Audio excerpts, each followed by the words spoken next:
അവിടെ ഉണ്ട് സാർ, നോക്ക് സാർ. വേഗം വരണം സാർ.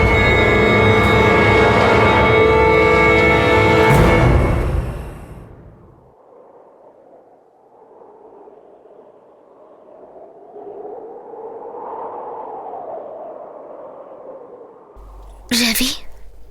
അനുഷ,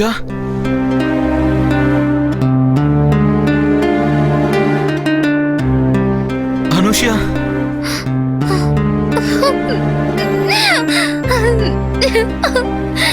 രവി, എനിക്ക് ഒരുപാട് വിഷമാവുന്നു രവി. മരിച്ചിട്ട് എനിക്ക് സമാധാനമില്ല രവി. നിന്റെ ഒപ്പം ജീവിക്കണമെന്ന് എന്റെ സ്വപ്നങ്ങളൊക്കെ തകർന്നു പോയി രവി. എന്റെ അടുത്ത് ഒരു ജീവൻ മാത്രമേ ഉള്ളൂ അനുഷ. ഞാനിപ്പോ ഒരു ജീവനുള്ള ശവമായിട്ടാ ജീവിക്കുന്നത്. നിന്നെ കൊന്നു തന്നെ എന്നെയും കൊന്നിരിക്കണമായിരുന്നു അവർ. നമുക്ക് സന്തോഷമായി പോയിരിക്കാം. രവി, എല്ലാം നശിച്ചല്ലോ രവി. നമ്മുടെ ജീവിതം നശിച്ചു. എന്നെ അവര് ചീത്തയാക്കിയത് മാത്രമല്ലാതെ എന്നെ അവരെ കൊല്ലുകയും ചെയ്തല്ലോ. നീ വിഷമിക്കണ്ട, രണ്ടുപേരെ കൊന്നില്ലേ? ഇനി ബാക്കിയിരിക്കുന്ന ബാബ മാത്രമാണ്. അവനെ കൊല്ലാതെ വെറുതെ വിടരുത്. ബാബയ്ക്ക് ഒരുപാട് മാന്ത്രിക ശക്തിയുണ്ട് രവി. അത്രയും പെട്ടെന്ന് അവനെ നശിപ്പിക്കാൻ കഴിയില്ല. അവനെ നശിപ്പിക്കാൻ പോയി രവിക്ക് എന്തെങ്കിലും സംഭവിച്ചാൽ എനിക്കത് സഹിക്കാൻ പറ്റില്ല. നീ വിഷമിക്കണ്ട അനുഷ്യ. നീ ഇല്ലാത്തൊരു ജീവിതം എനിക്ക് വേണ്ടെന്ന് വിചാരിച്ചവനാണ് ഞാൻ. പക്ഷെ നീ എന്നെ രക്ഷിച്ചു. ഞാൻ ജീവിക്കുന്നതിന്റെ അർത്ഥം എന്താണെന്ന് ഞാൻ ആലോചിച്ചു. നിന്നെ രക്ഷിക്കാൻ പറ്റാത്തതിന്റെ കാരണം എന്താണ്? അവനെ പോലെ തന്നെ മന്ത്രങ്ങളെല്ലാം പഠിക്കണമെന്ന് വിചാരിച്ചു ഞാൻ. ഇന്ന് അതൊക്കെ ഞാൻ പഠിച്ചാണ് നിന്റെ മുന്നിൽ വന്ന് സംസാരിച്ചുകൊണ്ടിരിക്കുന്നത്.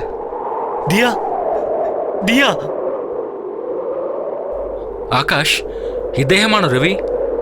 രവി, രവി പ്ലീസ്, എന്റെ ഭാര്യയുടെ ദേഹത്ത് അനുഷയുടെ ആത്മാവുണ്ട്. എനിക്കറിയാം. എന്ത്, നിനക്കറിയുന്നോ? അതെ, നിങ്ങളുടെ ഭാര്യയുടെ ശരീരത്തിലുള്ളത് അനുഷയുടെ ആത്മാവാണ്. അനുഷ പ്രതികാരം ചെയ്യാനാണ് നിങ്ങളുടെ ഭാര്യയുടെ ശരീരത്തിൽ കയറിയത്.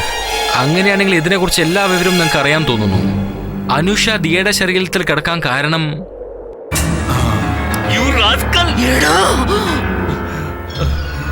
സമാധാനിക്കാൻ അനുഷ.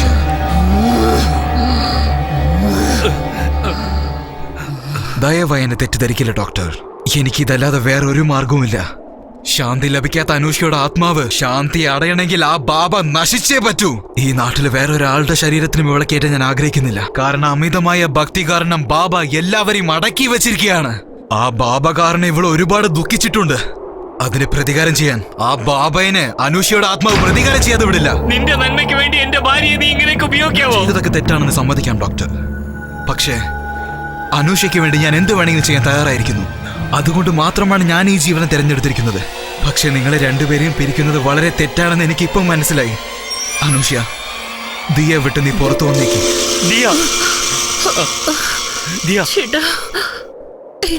എനിക്ക് എന്ത് പറ്റി? അതൊരു വലിയ കഥയാണ്, ഞാൻ പിന്നെ പറയാം. ആകാശ്, വരൂ, നമുക്ക് ദിയനെ കൊണ്ടുപോകാം. വരൂ ദിയ.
ഇതിനൊക്കെ അനുഷയുടെ ആത്മാവാണ് കാരണം. ഞങ്ങൾക്കും അങ്ങനെ തന്നെയാണ് തോന്നുന്നത്. അന്ന് നമ്മളെല്ലാരും കൂടി അവളെ കത്തിച്ചില്ലേ, അതിനു വേണ്ടിട്ടാണ് അവളിപ്പോ ഇങ്ങനെയൊക്കെ ചെയ്യുന്നത്. രഘുവിനെ കൊന്നു, അതുപോലെ ഇവനെയും.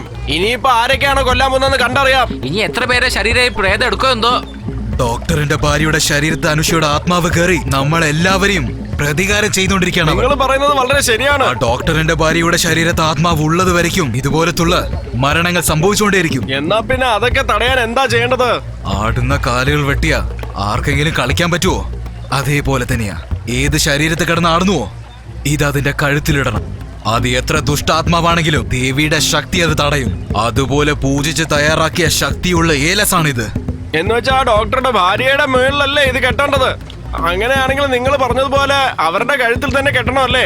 ആ മതി. എല്ലാരും കേട്ടല്ലോ. ഇനിയിപ്പോ എന്താ നോക്കി നിൽക്കുന്നേ? എല്ലാരും വരൂ, ആ ഡോക്ടറുടെ വീട്ടിൽ പോവാം. അയാളുടെ ഭാര്യയുടെ കഴുത്തിൽ ഇത് കെട്ടാം. വാ, വാ, വാ. വേഗമായിട്ട്, വേഗമായിട്ട്. ഇതിനൊരു അവസരം ഉണ്ടാവണം. അതെ, വേഗമായിട്ട്.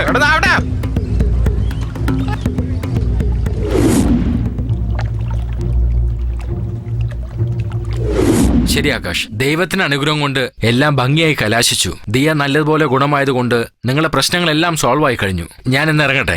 Thank you sir. സെന്റിമെന്റ് ആയിട്ട് ദിയക്ക് എന്തെങ്കിലും സംഭവിച്ചാൽ ഞാൻ അപ്സെറ്റ് ആവും. അതാ ഞാൻ വിളിച്ചു. ഭാഗ്യം കൊണ്ട് നിങ്ങൾ ഇവിടെ ഉണ്ടായിരുന്നു. അതാ ഞാൻ വിളിച്ചതിന് കാരണം. ആ വരണം എല്ലാരും.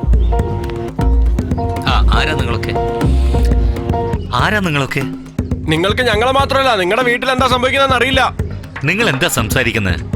നാട്ടിൽ രണ്ടുപേര് ചത്തുപോയി, അതിനെ കുറിച്ച് നിങ്ങൾക്ക് അറിയില്ലേ? അതിന്റെ കാരണങ്ങളൊക്കെ നമുക്ക് പോസ്റ്റ്മോർട്ടം കഴിഞ്ഞാലേ അറിയാൻ കഴിയും. ഇതെല്ലാം നിങ്ങൾ എന്തിനാ ചോദിക്കണേ? ഏയ്, ഞങ്ങളുടെ നാട്ടിൽ വന്ന് ഞങ്ങളെ തന്നെ ചോദ്യം ചോദിക്കുന്നോ? ദേ നോക്കണം ഡോക്ടർ, നിങ്ങളുടെ ഭാര്യയുടെ ദേഹത്തിനകത്ത് ദുരാത്മാവ് കൂടിയിട്ടുണ്ട്. എല്ലാരെയും കൊല്ലുകയാണത്. ആദ്യം കൊന്നത് രഘുവിനെ, ഇപ്പൊ വീണ്ടും ഒരു മൃതദേഹം ഞങ്ങൾക്ക് കിട്ടിയിട്ടുണ്ട്. ഇതെല്ലാം നിങ്ങളുടെ ഭാര്യയാണ് ചെയ്യുന്നത്. ഇതിനെ ഇനി വെറുതെ വെട്ടിയെല്ലാവരും കൊല്ലില്ലെന്ന് എന്താ ഇത്ര നിശ്ചയം? അല്ലേ? What nonsense. എന്റെ ഭാര്യക്ക് അങ്ങനെ ഒരു പ്രശ്നവുമില്ല. അവക്ക് ഒരു കുഴപ്പമില്ല. ഇനി അവർ ജീവിച്ചിരുന്ന ഞങ്ങൾ ആരും ജീവിക്കാൻ പറ്റില്ല. എല്ലാം ഞങ്ങൾക്ക് അറിയാവുന്നേ. എടാ ദേ അവനെ വിളിച്ചോണ്ട് വാ.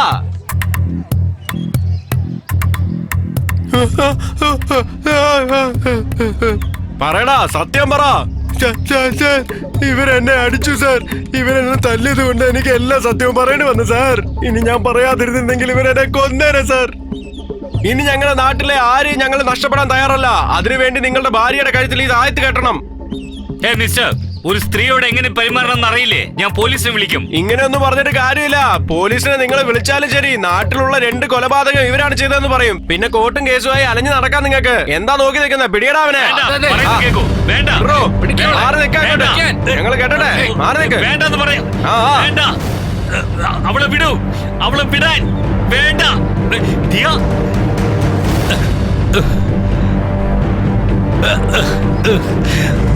ഇങ്ങനെയുള്ള അന്ധവിശ്വാസം ഉള്ളവരെ നിങ്ങൾ ആരും നന്നാവില്ല. നിങ്ങൾക്കൊന്നും വിവരമില്ലേ? ഈ വിദ്യാഭ്യാസം ഉള്ള ആൾക്കാരോട് ഇങ്ങനെയാണോ പെരുമാറുന്നത്?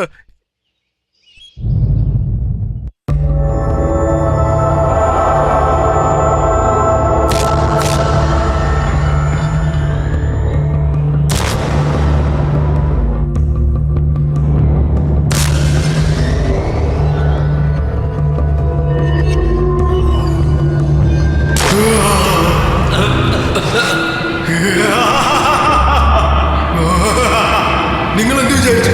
ഞാൻ ഇങ്ങനെ തന്നെ അങ്ങ് കിടക്കുവന്നല്ലേ? അനുഷ എപ്പോഴേ മരിച്ചു കഴിഞ്ഞു. നീ എന്ത് മണ്ടനാ? എന്ത് ഡോക്ടറാണ് അതിലേക്ക്? ഞാൻ രഘുവാണ്. ഇവളുടെ വേഗത്ത് കൂടിയിട്ടല്ലേ ആ അനുഷ എന്നെ കൊന്നത്.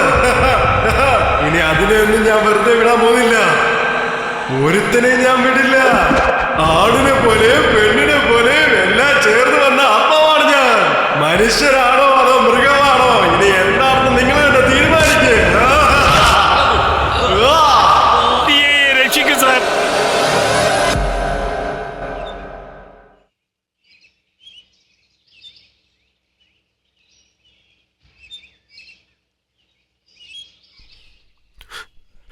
സാറേ എന്നെ ക്ഷമിക്കണം സാറേ. നാട്ടുകാരെ എന്നെ തല്ലിയത് കൊണ്ടാ സാർ. ഞാനൊന്നും ചെയ്തിട്ടില്ല സാർ. സാർ ഞാൻ പറയുന്ന കേക്ക്. രവിനെ കണ്ടാ മതി സാർ. രവിയോട് സഹായം ചോദിക്കാൻ. അയാളാണ് ഇവിടുത്തെ മന്ത്രവാദി സാർ. ആകാശ്, ഇതിനു മുമ്പ് ദിയയുടെ കാര്യത്തിൽ നമ്മളെ സഹായിച്ചതുപോലെ ഈ കാര്യത്തിലും ചിലപ്പോൾ നമ്മളെ സഹായിച്ചേക്കാം. എന്ന് വെച്ചാൽ ദിയ മേഡം?